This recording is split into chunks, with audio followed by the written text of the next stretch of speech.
I'm to interview a patient, and I'd like to give you some thumbnail sketch of what Gestalt therapy stands for. Gestalt therapy is working on an equation: awareness equal present time equal reality. In contrast to depth psychology, we try to get hold of the obvious, of the surface, of the situation in which we find ourselves, and to develop the emerging Gestalt strictly on the I and thou, here and now basis. Any escape into the future or the past is examined as a likely resistance against the ongoing encounter. Modern man has alienated, given up so much of his potential that his ability to cope with his existence becomes badly impoverished. My aim is this: the patient should recover his lost potential. He should integrate the conflicting polarities, understand the difference between game playing, especially the playing of verbal games, on the one hand, and of genuine, authentic, confident behavior on the other. The civil war of inner conflicts weakens the efficiency and comfort of the patient, but every bit of integration will strengthen it. Now, in the safe emergency of the therapeutic situation, I repeat, in the safe emergency of the therapeutic situation, the patient begins to take risks and to transform his energies from manipulating the environment for support into developing greater self-support, that is, reliance on his own resources. This process is called maturation. Once the patient has learned to stand on his own feet, emotionally, intellectually, and economically, his need for therapy will collapse. He will wake up from the nightmare of his existence. The basic technique is this: not to explain things to the patient, but to provide the patient with opportunities to understand and to discover himself. For this purpose, I manipulate and frustrate the patient in such a way that he's confronting himself. In this process, he identifies with his lost potential, for instance, through assimilating his projections by acting out the alien parts of himself. Principally, I consider any interpretation to be a therapeutic mistake, as this would imply that the therapist understands the patient better than the patient himself, takes away from the patient the chance of discovering himself by himself, and prevents him from finding out his own values and style. On the other hand, I disregard most of the content of what the patient says and concentrate most on the non-verbal level, as this is the only one which is less subject to self-deception than his verbal pseudo-self-expression. On the non-verbal level, the relevant Gestalt will always emerge and can be dealt with in the here and now.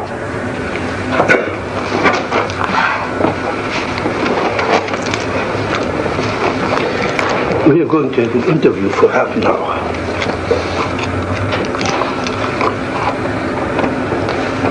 Right away, I'm scared. You say you're scared, but you're smiling. I don't understand how one can be scared and smile at the same time. And I'm also suspicious of you. I think you understand very well. I think you know that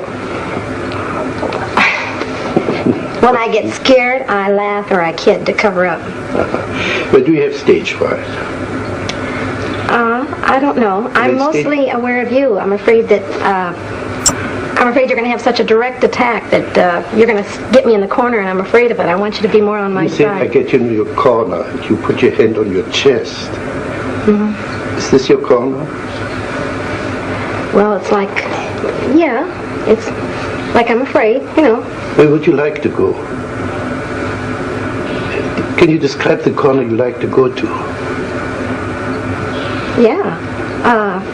It's back in a corner where I'm completely protected. And there you would be safe for me. Well, I know I wouldn't really.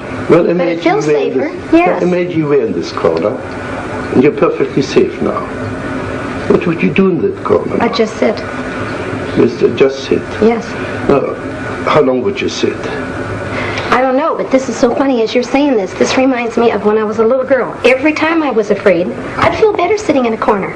Okay, you're panicky. Are you a little girl? Well, no, but it's the same feeling. Are you a little girl? This feeling reminds me of it. Are you a little girl? No. No, at last. How old are you? 30. Then you're not a little girl. No. Okay. So you're a 30-year-old girl who's afraid of a guy like me. Well, I don't even know if I do know I'll be afraid of you. I get real defensive with you. Now what can I do to you? You can't do anything, but I can sure feel dumb, and I can feel stupid for not having the right answers. Now what would it do for you to feel dumb and stupid? I hate it when I'm stupid. What would it do for you to be dumb and stupid? But put it so like this. What would it do to me if you would play dumb and stupid? It makes you all the smarter and all the higher above me. Then I really have to look up to you because you're so smart. Yeah. Oh, yeah. And butter me up right and left. No, I think you can do that all by yourself. I think the other way around. If you play dumb and stupid, you force me to be more explicit. That's been said to me before, but I don't buy it. I don't believe it. What are you doing with your feet now? Wiggling them. What's the joke now? Oh, I'm afraid you're going to notice everything I do. Gee. Don't you want me? I want you to help me become more relaxed, yes. I don't want to be so defensive with you. I don't like to feel so defensive.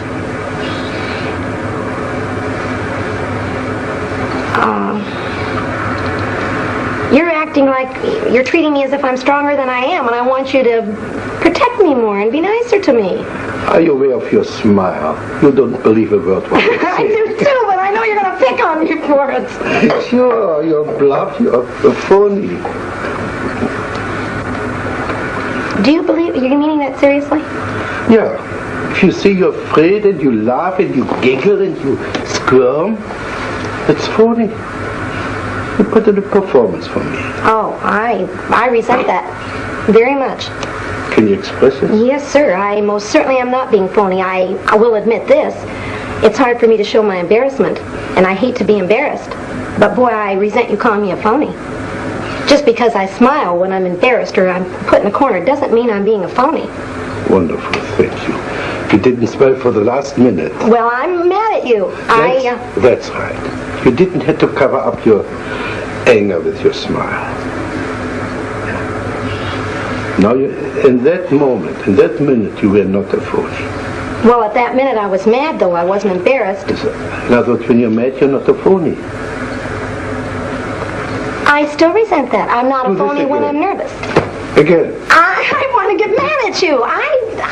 You know what I'd like to do? I want you on my level, so I can pick on you just as much as you're picking on me. Okay, pick on me.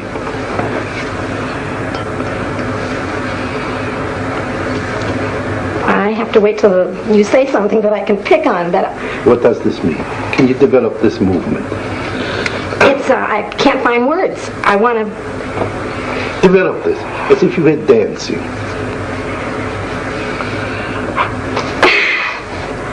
I want to start all over again with you. Okay, let's start all over. I know a corner I'd like to put you on. I'd like to ask you a question, and because I have a feeling you don't like me right off the bat, and I want to know if you do.